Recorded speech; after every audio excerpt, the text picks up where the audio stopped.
Hi everyone, welcome to this week's edition of the Bright Side Eyewear Guide. I'm Dr. Elizondo and this is Danielle, lead optician here at Westlake Hills Vision Center, soon to be Bright Side Optical. And today we're talking about oversized frames, and that can mean a couple different things. So I'll talk about it first from the aspect of your prescription, because oftentimes I know people want like that look, but there's a way you can do it, a good way that's helpful for your prescription and a way that may not be quite so helpful. So Danielle, if you will be nice enough to pop these on. And so this is a frame that is oversized in a not so great way. So you see there's a lot of excess space right here. And so we see a lot of patients that are progressive wearers. And when you have that excess space right this direction, it just means you're gonna get a lot of extra distortion, a lot of warpage that you may not be able to describe exactly why this pair of glasses doesn't feel amazing, even though the prescription was perfect in the room, but it's because of all this mess that you're getting out towards the sides. I call it a hot mess. Technical term is prismatic distortion. But it can happen even when you're not in a progressive too, if say you have a little bit higher of a prescription or you have quite a bit of astigmatism. That bigger that frame is, the more excess space that you're getting, or the less well-centered your eyes are, the more it's gonna affect kind of how well you feel like you see through the glasses. The way that I generally describe it to a patient would be feeling like you're in a bubble or like you have tunnel vision, a fishbowl effect that's not super comfortable.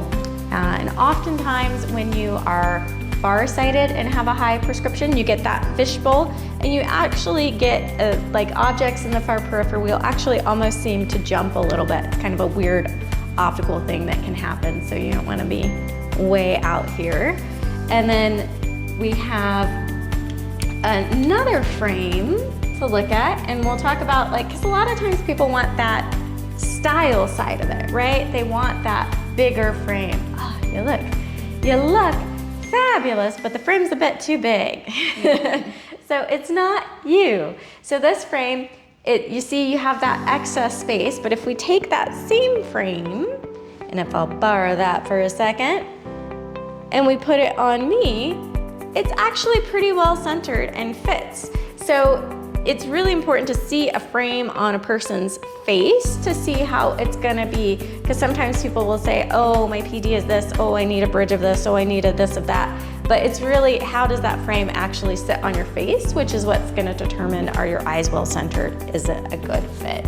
Absolutely, and I feel like a very common misconception that people come in with is that they know their pupillary distance and they think, okay, well, I have been told that I need specifically a 54 millimeter lens with a 20 nose bridge.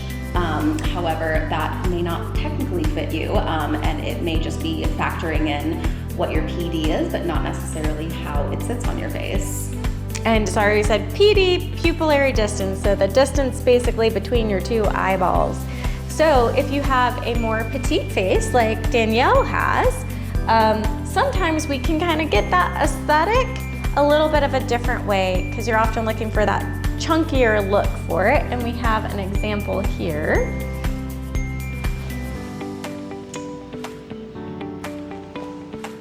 Well, something a little bit chunkier, but definitely the right lens width for me.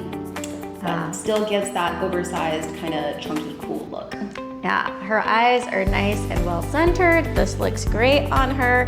If I were to put it on me, it doesn't fit my face. It just kind of squeezes my head. So that's why it's important to put a frame on to really try it out. So hopefully that was helpful. If you have any questions or comments, feel free to reach out to us. Thanks for joining us for this week's Bright Side Eyewear Guide.